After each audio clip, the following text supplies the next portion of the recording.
നമസ്കാരം. ദോഡയിൽ നടന്ന ഏറ്റുമുട്ടലുമായി ബന്ധപ്പെട്ട അന്വേഷണത്തിന്റെ ചില റിപ്പോർട്ടുകൾ പുറത്തുവരുമ്പോൾ ജമ്മുവിൽ തീവ്രവാദം വളർത്താൻ പാകിസ്ഥാൻ ഇപ്പോൾ തങ്ങളുടെ മുൻ സൈനികരെ ഉൾപ്പെടുത്തുന്നുണ്ടോ എന്ന സംശയം ഉയരുകയാണ്. ശരീരത്തിന്റെ നിരായുധമായ ഭാഗങ്ങളിൽ കൃത്യമായ ആക്രമണം നടത്താനും ഇത്രയും കാലം പുറംലോകവുമായി യാതൊരു ബന്ധവുമില്ലാതെ വനങ്ങളിൽ മറഞ്ഞിരിക്കാനും സൈനിക തലത്തിലുള്ള പരിശീലനം ആവശ്യമാണ്. ഹെൽമറ്റും ബുള്ളറ്റ് പ്രൂഫും ജാക്കറ്റും മറയ്ക്കാത്ത സ്ഥലങ്ങളിലാണ് ദോഡ രക്തസാക്ഷികളെ വെടിവെച്ചത്.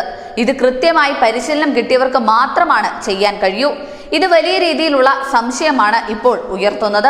ഏറ്റവും പുതിയ ആക്രമണത്തിന്റെ ഉത്തരവാദിത്തം കാശ്മീർ ടൈഗേഴ്സ് ഏറ്റെടുത്തു കഴിഞ്ഞു. അഫ്ഗാനിസ്ഥാൻ യുദ്ധത്തിൽ ഉപയോഗിച്ച കവചം തുളയ്ക്കുന്ന ബുള്ളറ്റുകളും US നിർമ്മിത M4 കാർബൈനുകളുമാണ് ദോഡ ഭീകരർ ഉപയോഗിച്ചതെന്ന് അന്വേഷണത്തിൽ കണ്ടെത്തിയിട്ടുണ്ട്. ജമ്മു ഡിവിഷനിൽ അടുത്തിടെ നടന്ന മറ്റ് ഭീകരാക്രമണ സംഭവങ്ങളിൽ പാകിസ്ഥാന്റെ SSGയുടെ പങ്കാളിത്തം അന്വേഷിക്കുന്നുണ്ടെന്നും വൃത്തങ്ങൾ അറിയിച്ചു. അതിർത്തിക്കപ്പുറത്ത് നിന്ന് നുഴഞ്ഞു കയറുകയും ജമ്മുവിലെ ഉദയംപൂർ, ദോഡ, കിഷ്ത്വാർ ജില്ലകളിലെ മുഗൾ ഭാഗങ്ങളിൽ സഞ്ചരിക്കുകയും ചെയ്യുന്ന വിദേശ ഭീകരരെ ഇല്ലാതാക്കാൻ ജമ്മു കാശ്മീർ പോലീസുമായി സംയുക്തവും ഏകോപിതവുമായിട്ടുള്ള പ്രവർത്തനങ്ങൾ നടത്തിവരികയാണെന്നും സൈന്യം അറിയിച്ചിട്ടുണ്ട്. News desk, news India Malayalam.